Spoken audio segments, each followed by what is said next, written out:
Good morning, friends. So, today we can again start with the third chapter, and that name is reproductive health. तो reproductive health में आज हमारा दूसरा topic होगा जिसका नाम है चाइल्ड हेल्थ केयर प्रोग्राम। तो चाइल्ड हेल्थ केयर प्रोग्राम ये दूसरा टॉपिक है चैप्टर नंबर 3 का 12th साइंस में। तो चलो बच्चों, आज हम स्टार्ट करते हैं आज का video, that is child health care programme. तो फ्रेंड्स, रिप्रोडक्टिव हेल्थ में आज हमारा टॉपिक है reproductive health care programme, birth care need and methods. आज हम इसके बारे में पढ़ेंगे। तो पहले हम बात करते हैं untreated sexually transmitted disease in humans. तो इस अगर ये अनट्रीटेड हुआ मतलब प्रॉपर ट्रीटमेंट नहीं हुई तो क्या हो सकता है? तो पेल्विक इंफ्लामेटरी डिसीज हो सकता है जिसको हम पीआईडी बोलते हैं। दूसरा हम बात करें तो एबॉर्शन होने के चांसेस भी बहुत ज्यादा है। Still birth, next ectopic pregnancies, मतलब यहाँ पे एबनॉर्मल होने के चांसेस बहुत ज्यादा होते हैं। एबनॉर्मल प्रेगनेंसी होते हैं मतलब किस तरह से होता है एबनॉर्मल प्रेगनेंसी? तो इसका मतलब ये हुआ कि ये जो प्रेगनेंसी होती है वो यूटेरस के बाहर यहाँ पे डेवलपमेंट होता है और फीटस यहाँ पे जनरली वो सरवाइव नहीं कर पाता है क्योंकि वो प्रॉपरली न्यूट्रिशन नहीं ले पाता है, इसीलिए यहाँ पे सर्वाइवल के चांसेस बिल्कुल कम है। इनफर्टिलिटी भी हो सकती है और इवन कैंसर होने के चांसेस भी बहुत ज्यादा है। कब ये होता है कि जब untreated sexually transmitted disease woman के अंदर ट्रीटमेंट नहीं होती है, तब जाके ऐसे प्रॉब्लम आ सकते हैं। ये किस ग्रुप के, ये किस एज के पॉपुलेशन को ज्यादा इफेक्ट करता है?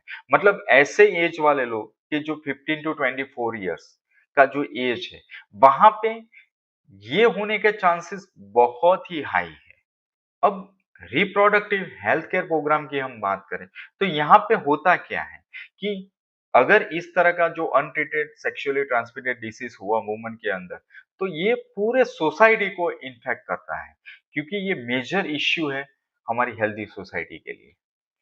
और ये जो रिप्रोडक्टिव हेल्थ केयर प्रोग्राम है ये ऐसा प्रॉब्लम को शॉर्ट आउट करने के लिए गवर्नमेंट ने ये रिप्रोडक्टिव हेल्थ केयर प्रोग्राम को वो प्रमोट किया है। और रिप्रोडक्टिव हेल्थ केयर प्रोग्राम की हम बात करें तो मेन उनका फोकस था कि इस तरह का जो एसटीडीज मतलब सेक्सुअली ट्रांसमिटेड डिसीज को रोकना और अगर हो गया है तो उसको अर्ली डिटेक्ट करके उसका प्रॉपर ट्रीटमेंट करना और उसको ये जो डिसीज है उसको प्रॉपरली ट्रीटमेंट करके उसको रोकना। तो ये मेन यहाँ का मेन फंडा है गवर्नमेंट का regarding the reproductive health care programme. Preventive measure में हमें क्या करना है?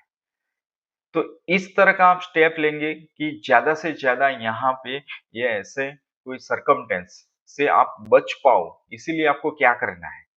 तो अवॉइडिंग सेक्स विथ अननोन और मल्टीपल पार्टनर्स। दूसरी हम बात करें कि अगर यहाँ पे प्रिकॉशन लिया हुआ है तो चांसेस बहुत कम होंगे। For example using the condom compulsorily during the sexually process.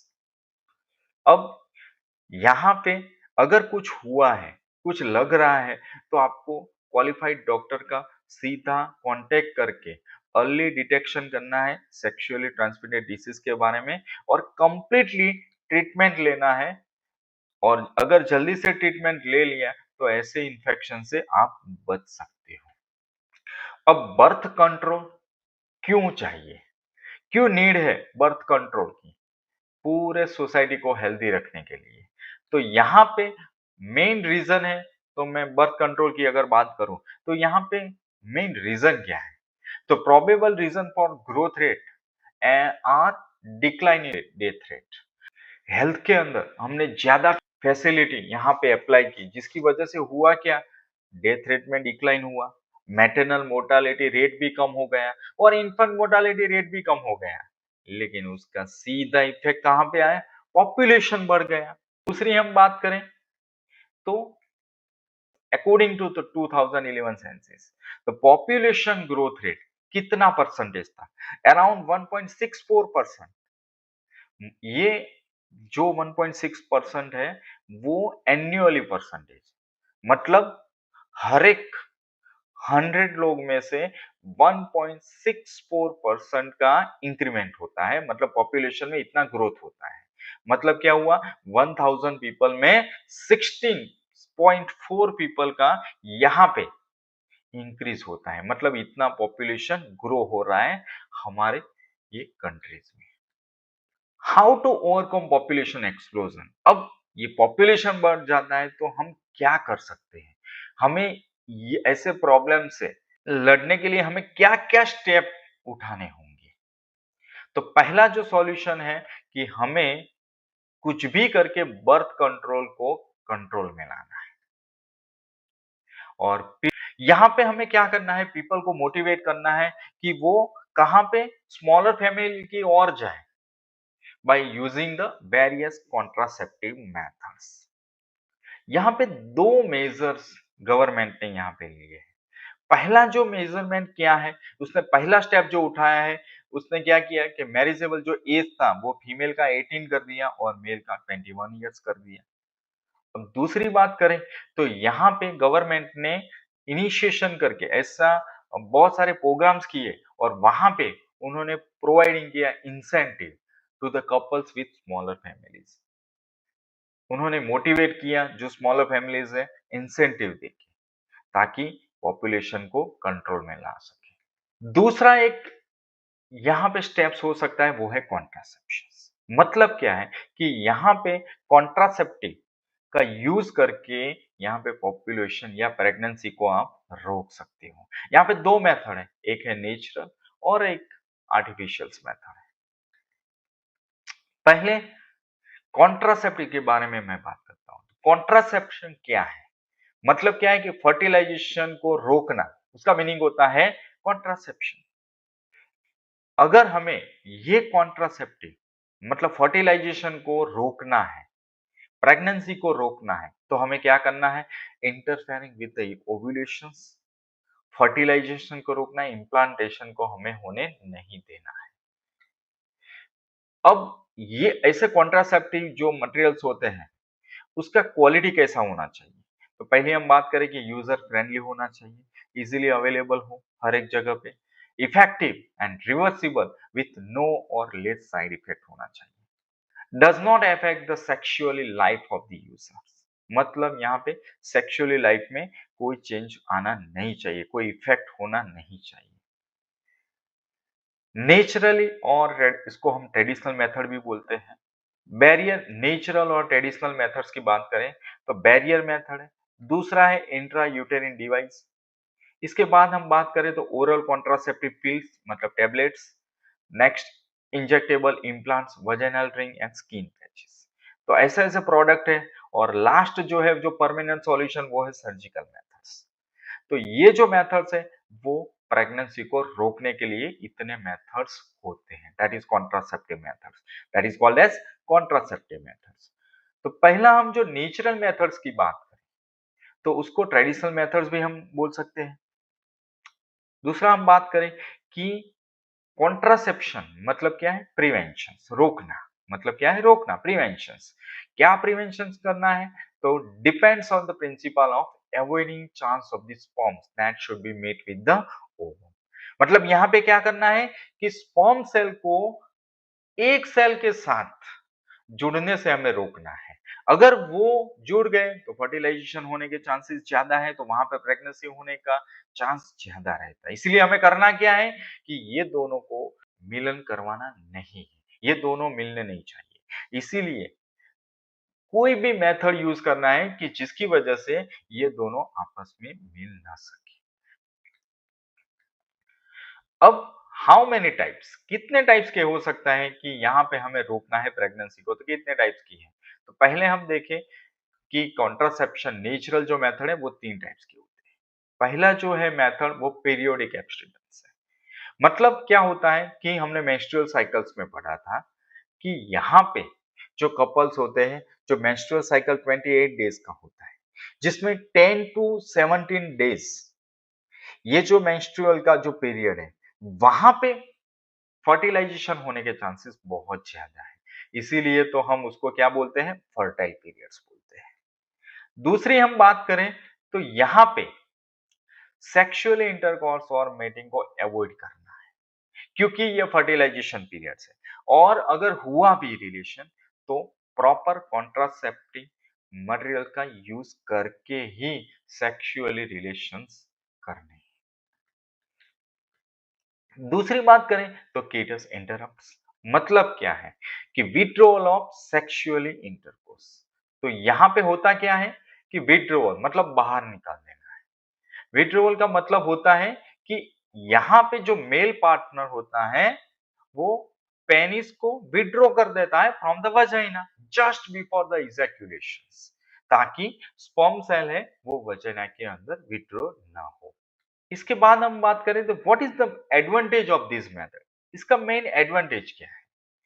तो पहली बात करें कि यहाँ पे these steps that avoid the inseminations, मतलब क्या होगा कि यहाँ पे जो स्पर्म सेल रिलीज होते हैं वजाइना के अंदर वो रुक जाएंगे, इसीलिए स्पर्म सेल एक सेल के साथ मिल नहीं सकेंगे और वहां पे फर्टिलाइजेशन होने के चांसेस बहुत कम होता है।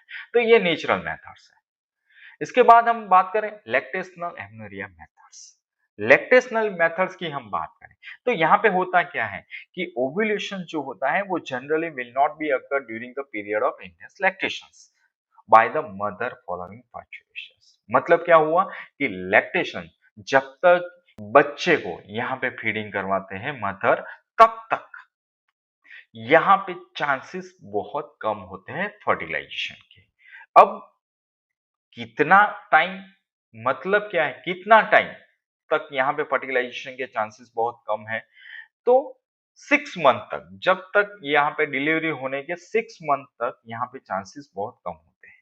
तो बहुत सारे ऐसे कपल्स होते हैं जो कॉन्ट्रासेप्टिव यहाँ ये मेथड्स का बेनिफिट्स लेते हैं। इफेक्ट बट ये इफेक्टिव है जो अभी मैंने बोला कि वो मैक्सिमम 6 मंथ तक हम उसको बोल सकते हैं कि यहाँ पे चांसेस बहुत कम है फर्टिलाइजेशन के।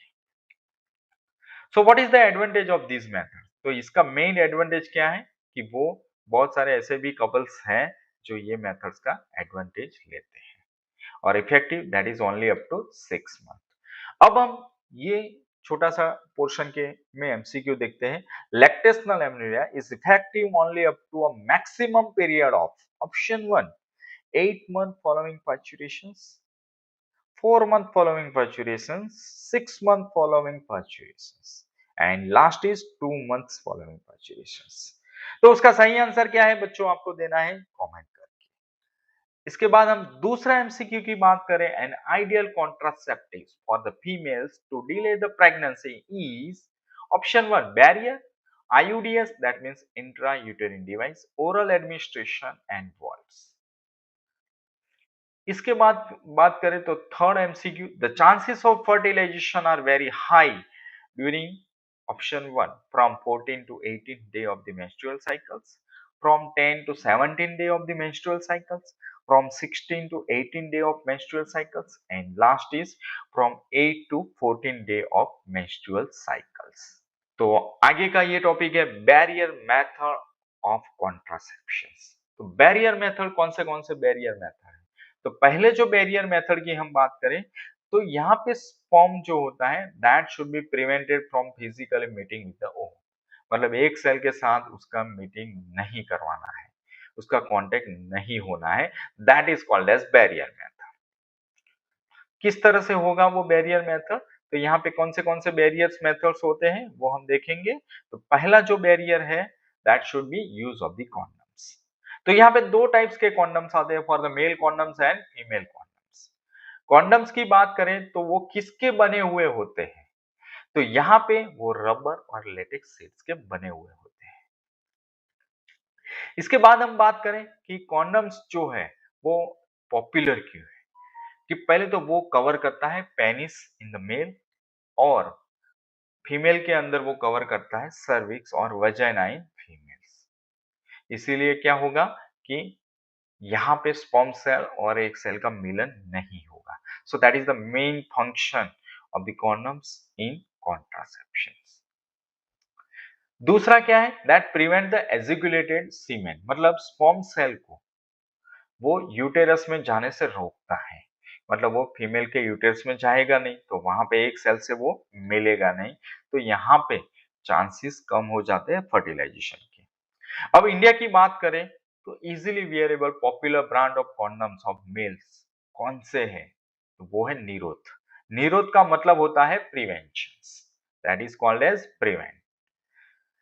याद रखना है एमसीक्यू क्वेश्चन के लिए कि कौन सा पॉपुलर ब्रांड है कॉन्डम्स का, दैट इज निरोध।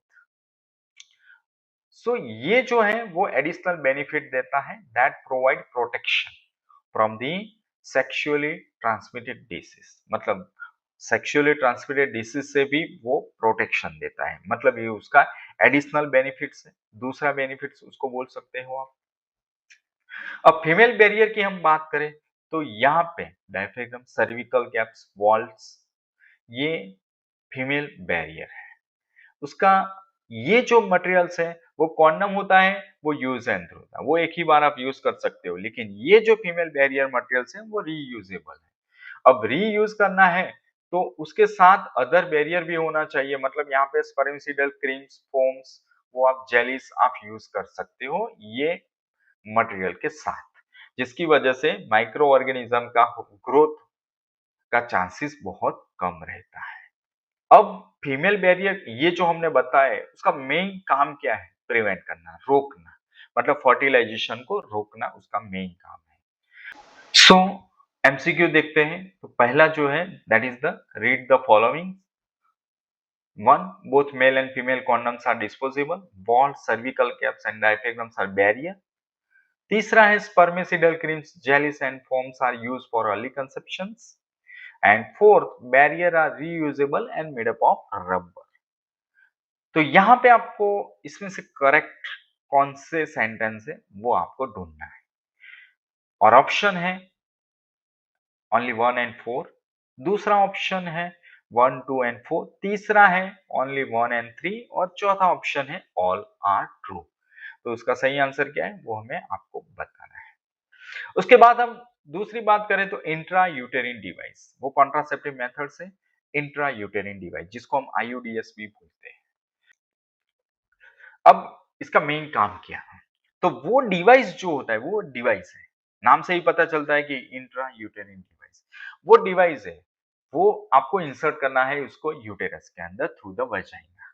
लेकिन ये काम करने के लिए आपको नर्स या डॉक्टर की रिक्वायरमेंट्स होती है, और यहाँ पे बहुत अलग अलग टाइप्स के आते हैं इंट्रायूटेरिन डिवाइस। एक है non medicated आईयूडीएस, that is Lippes loops. दूसरा है copper releasing आईयूडीएस, that is copper T, copper 7, multiload 375। ये उसके मेन टाइप्स है इंट्रायूटेरिन डिवाइस के। और तीसरा जो है वो है हार्मोन रिलीजिंग इंट्रायूटेरिन डिवाइस, मतलब वो है प्रोजेस्टेरोन, LNG-20। तो ये उसका अलग अलग टाइप्स के यूटेरिन डिवाइस है। अब हम हर एक के बारे में देखते हैं, उसका मेन काम क्या होता है। तो वो हार्मोनल होता है, वो डिवाइस करता क्या है, thickness of the cervical mucus यहाँ पे थिक हो जाएगी, जिसकी वजह से स्पर्म सेल होते हैं उसका जो मूवमेंट होता है वो इनहिबिट हो जाता है, और thinning the lining of the uterus हो जाता है। तो ये उसका मेन फंक्शन होता है। अब Multiload IUDs, that is intra uterine device, इस टाइप के होते हैं। फॉर एग्जांपल ये मल्टीलोड है, ऐसे ही कॉपर टी आते हैं, दूसरे भी आते हैं, तो हम वन बाय वन देखते हैं। सो आईयूडीएस मेन काम क्या करता है, वो प्रमोट करता है फेगोसाइटोसिस, मतलब वो यहाँ पे मोटिलिटी होती है, जो वायबिलिटी होती है स्पर्म सेल की, वो उसको क्या करता है, मार देता है। How it is cause? So by white blood corpuscles. यहाँ पे होता क्या है, दूसरा जो है यहाँ पे जो कॉपर टी की हम बात करें तो यहाँ पे जो release of the copper ion है वो क्या करते हैं, स्पर्म सेल को मोटिलिटी को रोक देते हैं, वायबिलिटी रोक देते हैं, जिसकी वजह से फर्टिलाइजेशन कैपेसिटी होती है स्पर्मेटोजोआस की वो क्या हो जाती है, वो रुक जाती है। हार्मोन्स की हम बात करें तो हार्मोन रिलीजिंग इंट्रायूटेरिन डिवाइस वो क्या करते हैं, यूटेरस जो होता है उसको अनसुटेबल कर देते हैं, जिसकी वजह से वो इम्प्लांटेशन हो ही नहीं पाता, और सर्विक्स जो है एंटागोनिस्ट ऑफ दिस स्पर्म कर देते हैं। मतलब क्या होता है, वो ऑपोजिट रिएक्शन देते हैं, जिसकी वजह से जो स्पर्म सेल होता है वो मर जाता है या तो वो वायबिलिटी करके फर्टिलाइजेशन नहीं कर पाता। आईयूडीएस की यहाँ पे बात करें तो आइडियल कॉन्ट्रासेप्टिव फॉर फीमेल, वो फीमेल के अंदर इंट्रोड्यूस करना है और वो वाइडली एक्सेप्टेड मेथड है for the contraceptive in India. अब इसके एमसीक्यू के बारे में देखते हैं। पहला एमसीक्यू है non medicated IUDs are Lippes loops copper T copper 7 and multiload 375। दूसरा जो एमसीक्यू है progestasert is a hormone releasing IUD, copper releasing IUD, non medicated IUD और बोथ 1 एंड 2। तीसरा जो है the effective and popular method used to prevent the meeting of the sperm with the ovum is the use of intrauterine device, condoms, diaphragms and valves। इसके बाद चौथा जो MCQ है copper releasing IUDs are option 1 copper T, copper 7, multiload 375 या all. पांचवा जो MCQ है hormone releasing IUDs are Lippes loop, multiload 375, LNG20 या कॉपर टी। तो बच्चों इसका सही आंसर क्या है वो हमें कमेंट करके जरूर बताइए। अगर आपको ये टॉपिक अच्छा लगा है तो अपने फ्रेंड्स के साथ उसको शेयर कीजिए और अपनी चैनल्स को सब्सक्राइब कीजिए ताकि आने वाले वीडियो के बारे में आपको नोटिफिकेशन मिलता रहे। तो कल हम इसी चैप्टर का नया टॉपिक लेके आएंगे, तब तक के लिए गुड बाय।